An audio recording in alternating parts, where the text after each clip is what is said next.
Aucune nana n'a survécu plus d'un jour avec les trigemains du milliardaire. Jusqu'à ce que la femme noire fait ce que. Le bruit du verre brisé a résonné dans le manoir Whitmore, suivi de cris qui semblaient venir tout droit de l'enfer. Lorsque Keisha Williams a franchi le portail doré de cette propriété de 50 millions de dollars, elle a trouvé 3 garçons de 6 ans en train de transformer le salon en champ de bataille. De la peinture rouge coulait sur les murs blancs comme du sang, des meubles en cristal gisaient en morceaux sur le sol en marbre italien, et des plumes de coussins en soie flottaient dans l'air comme de la neige sale. Mais ce qui a le plus choqué Keisha, ce n'était pas la destruction, c'était la haine pure dans les yeux de ses enfants. « Encore une nounou noire !» a crié Tyler, le chef des triplés, en jetant un camion joué directement à ses pieds. « Papa a dit que vous êtes moins cher. » Keisha avait 32 ans et n'aurait jamais imaginé que sa carrière d'éducatrice de la petite enfance l'amènerait là. Diplômée en pédagogie de l'université Howard avec une spécialisation en traumatismes infantiles, elle avait travaillé pendant 10 ans dans des centres communautaires pour aider les enfants en situation de vulnérabilité. Mais rien ne l'avait préparée à affronter 3 garçons blancs et privilégiés qui avaient fait de la terreur des nounous un sport sadique. « Tu ne tiendras pas une heure », se moqua Dylan en jetant de la peinture sur le mur derrière elle. La dernière s'est enfuie en pleurant au bout de 15 minutes. Le troisième triplé, Mason, restait silencieux, observant Keisha d'un regard calculateur, comme s'il évaluait la meilleure façon de briser une autre personne adulte. Margaret Whitmore, la mère milliardaire, apparut à la porte avec son habituelle expression de supériorité figée sur son visage botoxé. « Mademoiselle Williams, comme vous pouvez le constater, mes enfants sont énergiques. 17 nounes ont démissionné en 6 mois. La dernière était diplômée de Harvard et est partie en pleurant. » Keisha acquiesça calmement, observant le chaos autour d'elle. « Je comprends parfaitement, Madame Whitmore. J'espère que vous serez plus résistante que les autres, » a poursuivi Margaret en ajustant son collier de perles à 200 000 $. Après tout, vu ce que nous vous payons. Elle a laissé sa phrase en suspens avec un sourire condescendant qui disait clairement « Vous devriez être reconnaissante de cette opportunité. » Ce que Margaret Whitmore ignorait, c'est que Keisha avait grandi dans le sud de Chicago, où les enfants traumatisés par la violence urbaine exprimaient leur douleur par une agressivité bien plus intense que les caprices d'un enfant riche. Elle reconnaissait immédiatement les signes. Ces garçons n'étaient pas des démons, mais des enfants blessés qui testaient désespérément les limites. Alors que Tyler lançait d'autres jouets et que Dylan poursuivait son œuvre destructrice avec de la peinture, Keisha fit quelque chose qu'aucune des 17 nounous précédentes n'avait fait.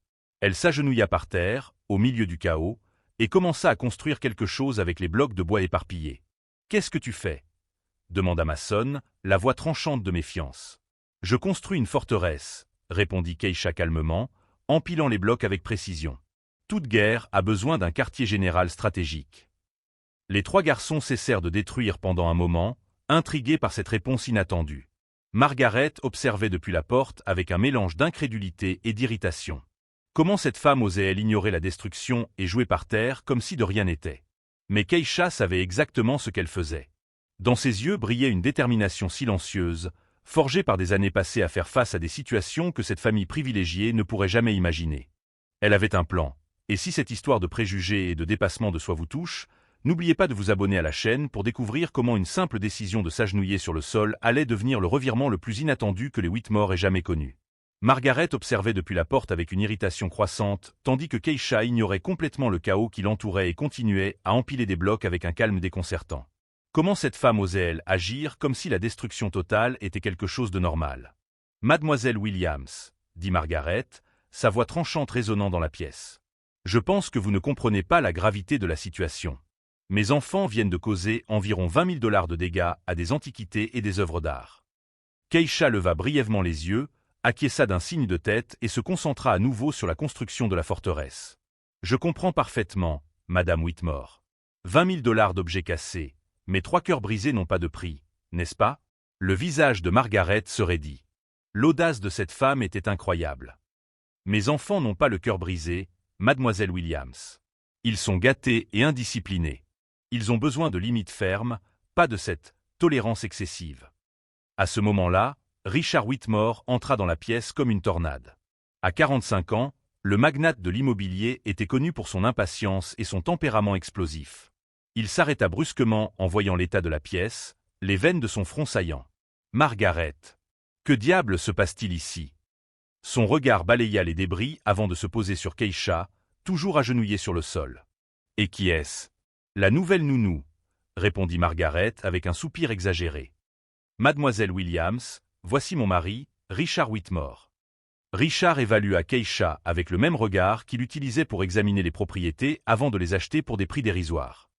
Combien payons-nous pour elle? La façon dont il avait dit pour elle, comme si Keisha était une marchandise, ne passa pas inaperçue. Mais Keisha continua à s'affairer, apparemment insensible à ce manque de respect. 3000 par semaine, répondit Margaret. J'ai pensé que ce serait suffisant pour quelqu'un avec ce profil.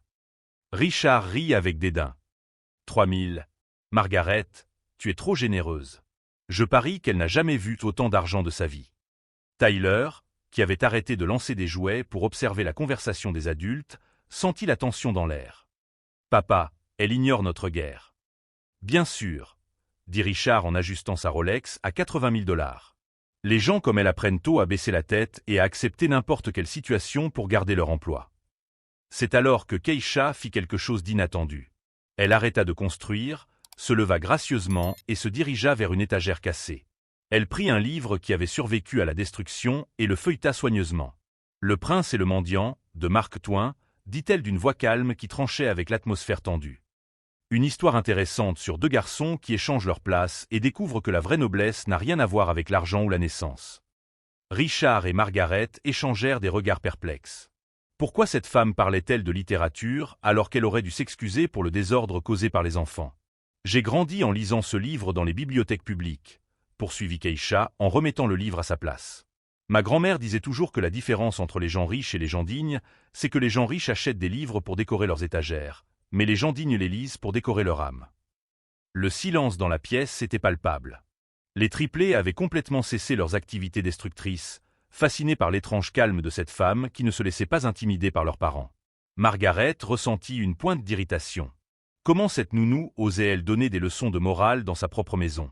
Mademoiselle Williams, dit-elle d'une voix glaciale. Nous ne vous avons pas engagé pour philosopher sur la littérature. Vos prédécesseurs ont rapidement compris quel était votre rôle ici. Ah oui, répondit Keisha en retournant vers sa forteresse de blocs. Les 17 qui se sont enfuis en courant. J'imagine qu'aucune d'entre elles ne s'est demandé pourquoi 3 enfants intelligents et en bonne santé ressentent le besoin de détruire tout ce qui les entoure. Richard fit un pas en avant, visiblement agacé. Écoutez-moi bien, mademoiselle. Je ne sais pas quel genre de psychologie bon marché vous avez apprise dans le collège communautaire où vous avez étudié, mais ici, nous n'avons pas besoin d'analyse. Nous avons besoin de discipline.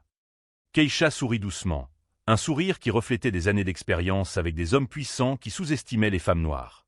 Howard University, en fait. Pédagogie avec une spécialisation en traumatismes infantiles. Mais vous avez raison sur un point, la discipline est importante. La question est, quel type de discipline apprend à un enfant à respecter, ou quel type lui apprend à craindre? Cette remarque frappa Richard comme une gifle. Il n'avait pas l'habitude d'être contredit, surtout par quelqu'un qu'il considérait comme inférieur. Vous avez la langue bien pendue pour quelqu'un dans votre position, dit-il d'une voix basse et menaçante.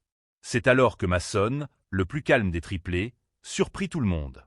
Il s'était approché silencieusement de la forteresse que Keisha était en train de construire et observait maintenant les structures avec une curiosité sincère. « Comment saviez-vous qu'il fallait une base plus large pour construire des tours plus hautes » demanda-t-il, sa voix enfantine brisant la tension adulte. Keisha s'agenouilla à nouveau pour se mettre à la hauteur des yeux de Mason. « Je l'ai appris de mon petit frère. Il adorait construire des choses, mais elles s'écroulaient toujours jusqu'à ce que nous apprenions que des fondations solides sont plus importantes que de beaux murs. »« Où est ton frère maintenant » demanda Mason, sincèrement intéressé. Le visage de Keisha s'assombrit d'une ombre de tristesse. « Il est mort quand j'avais 15 ans. Une balle perdue lors d'une fusillade dans notre quartier. » Le silence s'installa dans la pièce. Tyler et Dylan s'approchèrent, attirés par la franchise crue de cette révélation. Margaret et Richard se regardèrent, visiblement mal à l'aise. Ils ne s'attendaient pas à ce que la conversation prenne une tournure aussi personnelle. « C'est pour ça que vous n'avez pas peur de notre désordre ?» demanda Dylan d'une petite voix curieuse. « Je n'ai pas peur parce que j'ai vu des enfants qui ont vécu des choses bien pires que vous et qui ont quand même réussi à retrouver le chemin de la lumière. Vous 3 êtes plus forts que vous ne le pensez. » Richard s'éclaircit la gorge, visiblement gêné par la tournure que prenait la conversation. « C'est très touchant, mais cela ne change rien. Mes enfants doivent encore apprendre à se comporter correctement. »« Je suis tout à fait d'accord, » dit Keisha en se levant. « Un comportement correct commence par le respect mutuel des adultes. Les enfants ne font que refléter ce qu'ils voient autour d'eux. Margaret sentit le sang bouillir dans ses veines. Vous insinuez que nous sommes responsables de leur comportement? Je dis que les enfants apprennent davantage de ce qu'ils observent que de ce qu'ils entendent. Et ce qu'ils ont observé ces derniers mois, c'est 17 adultes qui les ont abandonnés dès que les choses sont devenues difficiles. La vérité de ces mots frappa tout le monde dans la pièce. Les triplés baissèrent les yeux, se souvenant de chaque nounou qui avait promis de rester et qui s'était ensuite enfui. Richard, sentant qu'il perdait le contrôle de la situation, décida de passer à l'intimidation directe. Mademoiselle Williams, je vais être très clair. Vous travaillez pour nous, pas l'inverse. Si vous n'êtes pas capable de vous occuper de mes enfants comme nous le voulons, vous pouvez prendre vos affaires et partir immédiatement. Keisha le regarda droit dans les yeux, ses yeux brillants d'une détermination qui fit instinctivement reculer Richard. C'était le même regard qu'elle avait gardé pendant des années face à des policiers racistes, des enseignants préjugés et des systèmes entiers conçus pour la faire échouer. Monsieur Whitmore, dit-elle d'une voix calme mais chargée d'une force silencieuse. Vous avez tout à fait raison. Vous pouvez me licencier à tout moment. Mais tant que je serai ici, je traiterai vos enfants comme des êtres humains, pas comme des problèmes à résoudre. Elle se tourna vers les garçons, qui la regardaient avec un mélange d'admiration et d'espoir qu'aucun adulte n'avait vu dans leurs yeux depuis des mois. Et si on finissait notre fort, les garçons? J'ai quelques idées de pont-levis qui pourraient mieux fonctionner que des lancers de jouets pour tenir les ennemis à distance. Pour la première fois depuis des mois, les triplés sourirent sincèrement. Pas les sourires malicieux de ceux qui préparent une farce, mais les sourires purs d'enfants qui viennent de trouver quelqu'un qui les voit vraiment. Margaret et Richard quittèrent la pièce en soufflant de colère, mais pas avant que Margaret ne murmure quelque chose que Keisha entendit parfaitement. Cette femme ne tiendra pas une semaine. Crois-moi. Ce que Margaret Whitmore ne pouvait pas imaginer, c'était que Keisha avait survécu à des choses bien pires que l'arrogance d'une famille riche, et que chaque mot de mépris ne faisait qu'alimenter une détermination silencieuse qui était sur le point de transformer cette maison d'une manière que personne ne pouvait prévoir. 3 jours après la confrontation initiale, Keisha avait complètement transformé la routine de la maison. Les triplés, qui passaient auparavant leur matinée à détruire les meubles, se levaient désormais tôt pour l'aider dans la cuisine. Elle avait mis en place ce qu'elle appelait des missions spéciales, des activités qui canalisaient l'énergie destructrice des enfants vers des projets constructifs. Aujourd'hui, nous allons construire un pont qui pourra supporter le poids de toutes les voitures sans s'effondrer, annonça-t-elle en étalant du matériel sur la table de la salle à manger.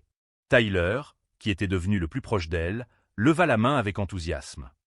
Je peux utiliser les cure-dents pour faire les tours principales? Bien sûr, architecte Tyler. Et toi, Dylan, tu peux calculer combien de guimauves il nous faut pour les joints. Margaret observait depuis la porte de la cuisine avec une irritation croissante. Comment cette femme arrivait-elle à faire coopérer ses enfants alors que 17 nounous diplômés de prestigieuses universités avaient lamentablement échoué? Richard, murmura-t-elle à son mari, qui lisait le Wall Street Journal sans prêter attention à elle. Il faut qu'on parle de cette nounou. Qu'est-ce qu'elle a? Les garçons sont calmes, ils ne cassent rien, et elle n'a pas encore démissionné. On devrait être content. C'est justement le problème. Elles changent trop leur comportement. Ils deviennent différents. Richard leva enfin les yeux de son journal. Différents comment? Hier, Tyler m'a demandé si je savais combien de personnes travaillaient dans notre entreprise et si elles avaient des enfants. Dylan voulait savoir pourquoi notre maison était si grande alors que nous n'étions que 5. Et Mason. Margaret s'interrompit, visiblement troublée. Mason m'a demandé si sa grand-mère me manquait. La mention de la mère de Richard, décédée l'année précédente, les fit tous deux se taire. Les garçons n'avaient jamais manifesté d'intérêt pour les questions familiales profondes auparavant.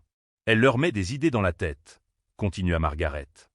Des idées sur l'égalité, sur le fait de remettre en question notre position, sur quoi, Margaret?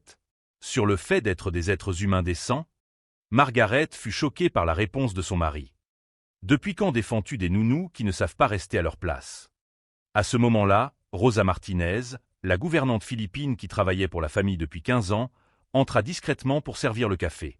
Rosa avait assisté au licenciement des 17 nounous précédentes et observé le comportement destructeur des garçons s'aggraver de mois en mois. « Excusez-moi, Madame Whitmore, » dit Rosa doucement. « Mademoiselle Keisha m'a demandé de vous demander si les garçons pouvaient planter un jardin d'herbes aromatiques à l'arrière de la propriété. Elle a dit que ce serait éducatif pour eux d'apprendre à être responsables. » Margaret leva les yeux au ciel. « Bien sûr qu'elle veut. Elle doit penser que nous sommes une famille de fermiers. » Rosa garda une expression neutre, mais quelque chose dans son regard changea. Elle avait grandi dans une pauvreté extrême aux Philippines et avait travaillé sans relâche pour subvenir aux besoins de sa famille. La façon dont les Whitmore traitaient Keisha lui rappelait ses propres expériences avec des employeurs discriminatoires. Si je peux me permettre, continua Rosa, les garçons sont plus calmes et plus heureux depuis que mademoiselle Keisha est arrivée. Hier, Tyler m'a remercié d'avoir préparé son goûter préféré. C'était la première fois en 2 ans qu'un des garçons exprimait sa gratitude pour quoi que ce soit. Margaret congédia Rosa d'un geste impatient, mais Richard resta pensif. Pendant ce temps, Keisha avait découvert quelque chose de troublant au sujet de la famille Whitmore. Au cours d'une conversation apparemment anodine avec Mason pendant qu'il construisait le pont, le garçon lui avait révélé des informations qui l'avaient alarmé. Keisha avait chuchoté Mason en jetant des regards nerveux autour de lui. « Tu trouves normal que papa crie sur maman tous les soirs quand on croit qu'on dort? Que veux-tu dire, mon chéri? Il parle d'argent et de gens qui essaient de nous détruire. Papa dit toujours que certaines personnes ne méritent pas ce qu'elles ont et qu'il va donner une leçon à quelqu'un. » Keisha sentit un frisson lui parcourir l'échine. « Depuis combien de temps cela dure-t-il? » « Depuis toujours, » intervint Tyler. « Parfois, papa se met très en colère et casse des choses dans son bureau. Maman dit que c'est la faute des gens inférieurs qui ne savent pas rester à leur place. » Dylan acquiesça tristement. « C'est pour ça qu'on cassait des choses aussi. On pensait que c'était comme ça que les adultes réagissaient quand ils étaient en colère. » À ce moment-là, Keisha comprit que le comportement destructeur des triplés n'était pas le caprice d'enfants gâtés. C'étaient les symptômes d'un environnement familial toxique où la violence émotionnelle, la discrimination et l'abus de pouvoir étaient monnaie courante. Ce soir-là, après avoir couché les garçons, Keisha fit quelque chose qu'aucune des nounous précédentes n'avait fait. Elle appela sa meilleure amie, le docteur Jasmine Parker, une assistante sociale spécialisée dans la protection de l'enfance qui travaillait au service social de la ville. « Jazz, j'ai besoin d'un avis professionnel », murmura Keisha depuis la chambre de bonne. « Je travaille pour une famille riche et il y a des signes évidents de violence émotionnelle. Les enfants reproduisent des schémas de violence qu'ils ont clairement appris de leurs parents. Keisha, tu sais que tu dois tout documenter si tu penses vraiment qu'il y a de la violence. Les familles riches ont les moyens de faire taire toute accusation, tu aurais donc besoin de preuves très solides. Je sais, c'est pour ça que je t'appelle. Pourrais-tu me conseiller sur la marche à suivre sur le plan juridique? Ces enfants ont besoin d'être protégés, mais je dois aussi me protéger. Les parents ont déjà montré des tendances racistes et n'hésiteraient pas à me détruire s'ils savaient que j'enquête. » Jasmine resta silencieuse pendant un moment. « Keisha, êtes-vous sûre de ce que vous faites? Des familles comme celle-ci ont le pouvoir de ruiner des vies. Elles peuvent porter de fausses accusations contre vous, détruire votre réputation. Jazz, j'ai grandi en affrontant des systèmes entiers conçus pour me briser. Si je ne peux pas utiliser ma position pour protéger 3 enfants vulnérables, alors à quoi servent toute mon éducation et mon expérience? D'accord. Je vais t'apprendre à documenter correctement. Enregistre les conversations lorsque c'est possible. Tiens un journal détaillé avec les dates et les heures, prends des photos discrètes de toute preuve physique.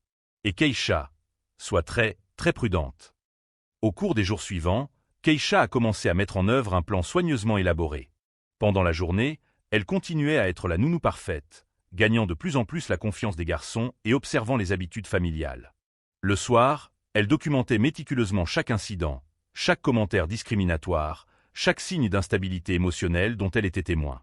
Rosa, qui avait remarqué le changement subtil dans le comportement de Keisha, s'approcha d'elle un après-midi pendant que les garçons faisaient la sieste. « Mademoiselle Keisha, dit-elle à voix basse, puis-je vous parler en privé ?»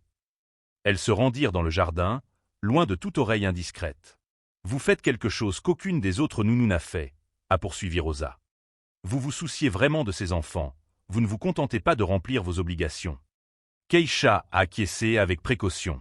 « Ce sont de bons enfants, Rosa. Ils ont juste besoin d'une bonne orientation. »« Je travaille ici depuis 15 ans, » a déclaré Rosa en regardant autour d'elle pour s'assurer qu'elles étaient seules. « J'ai vu beaucoup de choses. Des choses qui m'inquiètent sur la façon dont ces enfants sont élevés. Si vous avez besoin d'une confirmation sur certaines situations, sachez que vous n'êtes pas la seule à les avoir observées. » C'était l'alliance que Keisha ne savait pas qu'elle attendait. Rosa, avec ses 15 années d'observation silencieuse, pourrait être un témoin crucial si la situation venait à s'aggraver. « Merci, Rosa. Ça signifie beaucoup pour moi. Ces enfants méritent de grandir dans un environnement sûr, » murmura Rosa. « Et vous êtes la première personne qui arrive ici et qui comprend vraiment cela. » Ce soir-là, Après une nouvelle dispute violente entre Richard et Margaret que les garçons faisaient semblant de ne pas entendre, Keisha prit une décision qui allait tout changer. Elle n'était pas là uniquement pour garder les enfants. Elle était là pour protéger 3 enfants vulnérables d'un système familial dysfonctionnel qu'aucune somme d'argent ne pourrait masquer. Alors qu'elle rangeait ses notes et ses enregistrements dans le silence de la chambre de bonne, un sourire déterminé se dessina sur son visage. Les Whitmore avaient complètement sous-estimé à qui ils avaient affaire. Ils pensaient avoir engagé une simple nounou désespérée et en manque d'argent. Ce qu'ils ne savaient pas, c'est qu'ils avaient accueilli chez eux quelqu'un qui avait les connaissances, les relations et le courage nécessaires pour révéler des vérités qui pourraient ébranler les fondements mêmes de leur existence privilégiée. Le lendemain matin, alors qu'elle préparait le petit déjeuner pour les garçons qui l'accueillaient désormais avec des sourires sincères, Keisha savait que chaque jour supplémentaire passé dans cette maison la rapprochait un peu plus d'avoir suffisamment de preuves pour une action que les Whitmore ne verraient jamais venir. Une action qui non seulement protégerait les enfants, mais révélerait également au monde qu'ils étaient vraiment derrière leur masque de respectabilité sociale. La tempête parfaite a commencé le lundi matin lorsque Keisha a mis en œuvre la première phase de son plan. Alors que Richard et Margaret prenaient leur petit déjeuner en discutant de leurs prochains investissements immobiliers, une camionnette discrète des services sociaux s'est garée devant le manoir. M et Madame Whitmore, a annoncé le docteur Jasmine Parker en présentant sa carte officielle, je suis assistante sociale spécialisée dans la protection de l'enfance. Nous avons reçu des plaintes détaillées concernant une possible négligence émotionnelle et l'exposition de mineurs à des environnements psychologiquement néfastes. Margaret faillit s'étouffer avec son cappuccino à $15. Des plaintes? Quel genre de plaintes? Jasmine ouvrit un épais dossier. De nombreux documents faisant état de comportements destructeurs systématiques de la part des enfants, d'une exposition régulière à des conflits domestiques violents et de preuves que les responsables normalisent la discrimination raciale et les insultes en présence des mineurs. Richard se leva brusquement, le visage rouge d'indignation. C'est absurde. Qui oserait porter de fausses accusations contre notre famille? Les preuves comprennent des enregistrements audio, des rapports détaillés avec des dates précises et des témoins qui ont assisté aux incidents, poursuivit Jasmine calmement. Nous avons également des photos des dégâts matériels causés par les enfants, qui sont l'expression d'un traumatisme émotionnel non traité. C'est alors que Margaret a compris. C'était elle, n'est-ce pas? La nounou. Cette femme nous espionnait. Keisha apparut dans l'embrasure de la porte de la cuisine avec les triplés, qui semblaient désormais être des enfants complètement différents, calmes, souriants, affectueux. La transformation était si spectaculaire que Jasmine en fut visiblement impressionnée. « Bonjour, docteur Parker », dit Keisha respectueusement. Comme convenu, les garçons sont prêts pour l'entretien individuel. Ils ont hâte de vous dire comment ils se sentent chez vous. « Vous avez planifié ça », s'écria Richard en pointant un doigt accusateur vers Keisha. « Vous êtes entré dans notre maison en vous faisant passer pour une nounou pour nous saboter. »« Je suis entré chez vous pour m'occuper de 3 enfants traumatisés », répondit Keisha avec une dignité imperturbable. « Ce que j'ai découvert, c'est un comportement systématique que tout professionnel de la protection de l'enfance serait tenu de signaler. » Margaret tenta une approche différente, forçant un sourire faux. « Docteur Parker, nous pouvons certainement régler cela entre personnes civilisées. Notre famille jouit d'une position respectable dans la communauté. » « Madame Whitmore, » l'interrompit Jasmine, « la position sociale n'a aucune importance lorsqu'il s'agit du bien-être des enfants. Les preuves que nous avons reçues sont trop spécifiques et détaillées pour être ignorées. » À ce moment-là, Rosa apparut avec un plateau de café pour l'assistante sociale. Mais au lieu de se contenter de servir, elle fit quelque chose d'inattendu. « Docteur Parker, » dit Rosa d'une voix claire, « je travaille dans cette maison depuis 15 ans. Si vous avez besoin d'un témoin pour confirmer les comportements mentionnés dans le rapport, je peux confirmer chaque incident décrit. » La trahison de Rosa fut le coup de grâce pour Margaret. « Rosa, comment osez-vous? »« J'ose protéger des enfants innocents, » répondit Rosa avec une dignité forgée par 15 années de service silencieux. « J'ai vu ces enfants souffrir pendant des mois parce que les adultes responsables se souciaient plus des apparences que de leurs enfants. » Richard sortit son téléphone dans un geste désespéré. « Je vais appeler mes avocats. C'est de la persécution, du chantage. »« Monsieur Whitmore, » dit Jasmine calmement, « toute tentative d'intimidation ou d'obstruction sera incluse dans le rapport officiel. Je vous recommande de coopérer pleinement à l'enquête. » Alors que les Whitmore paniquaient, les triplés s'approchèrent naturellement de Keisha, cherchant réconfort et protection. La différence était frappante. Ce n'étaient plus les enfants incontrôlables qui terrorisaient leur nounou. C'étaient des garçons normaux qui se sentaient enfin en sécurité. « Keisha, » murmura Tyler, « que se passe-t-il? Papa et maman sont très en colère. »« Ne t'inquiète pas, mon chéri. Madame Jasmine veut simplement discuter avec vous de ce que vous ressentez. Vous pouvez dire la vérité, tout va bien. L'enquête officielle qui a suivi a révélé non seulement les problèmes familiaux, mais aussi les irrégularités financières commises par Richard pour maintenir son train de vie extravagant. Les enregistrements de Keisha, combinés aux témoignages de Rosa et à la transformation évidente des garçons, ont constitué un dossier solide de négligence affective. Margaret a tenté un dernier coup désespéré. Vous ne comprenez pas. Cette femme vous a manipulé. Elle s'est servie de nos enfants contre nous. Madame Whitmore, a dit Keisha, sa voix calme coupant court à l'hystérie, j'ai utilisé ma formation professionnelle pour protéger 3 enfants vulnérables. Si cela vous semble être de la manipulation, vous devriez peut-être repenser ce que vous considérez comme une bonne éducation parentale. Le scandale fut révélé à la presse locale dans les 24 heures. La société qui autrefois vénérait les Whitmore les regardait désormais avec mépris et jugement. Les clients annulèrent leur contrat, le country club révoqua leur adhésion et Margaret fut discrètement démise de toutes ses fonctions au sein d'organisations caritatives. Alors qu'il voyait son monde s'écrouler, Richard réalisa qu'il avait complètement sous-estimé la femme qu'il méprisait. Keisha n'était pas seulement une nounou désespérée d'argent, c'était une professionnelle qualifiée qui avait des relations, des connaissances et le courage d'affronter des personnes bien plus puissantes qu'elle. Les triplés, protégés par des mesures juridiques appropriées et sous surveillance professionnelle continue, avaient enfin la chance de grandir dans un environnement émotionnellement sûr. Mais l'histoire était loin d'être terminée. Alors que les Whitmore faisaient face aux conséquences de leurs années d'arrogance et de préjugés, une question restait en suspens. Était-il possible que des personnes aussi habituées aux privilèges apprennent l'humilité, ou certaines leçons ne peuvent-elles être apprises qu'à travers la perte totale de ce qu'elles chérissent le plus? 2 ans plus tard, Keisha Williams se tenait sur la scène principale de la Conférence nationale sur la protection de l'enfance, où elle recevait le prix de la professionnelle de l'année pour son travail révolutionnaire auprès de familles en crise.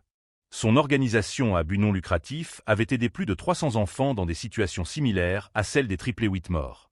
La véritable protection de l'enfance, a-t-elle déclaré au micro, commence lorsque nous cessons de blâmer les enfants pour refléter les environnements toxiques que nous avons créés pour eux.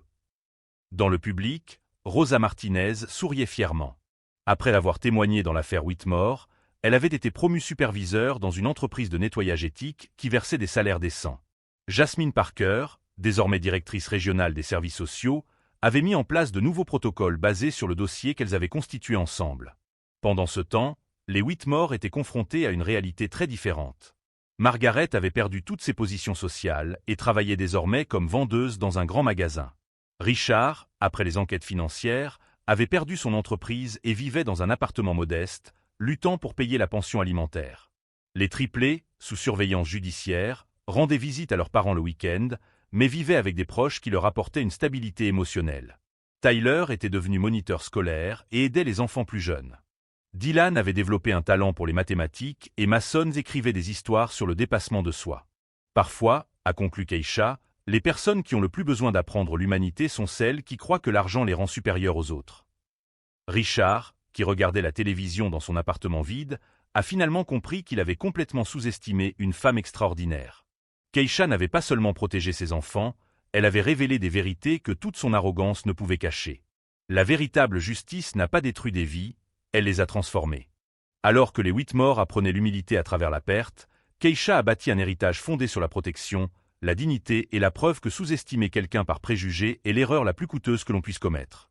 Si cette histoire de résilience et de justice vous a touché, abonnez-vous à la chaîne pour découvrir d'autres récits sur la force véritable qui émerge lorsque l'on affronte des systèmes entiers avec courage, connaissance et détermination inébranlables.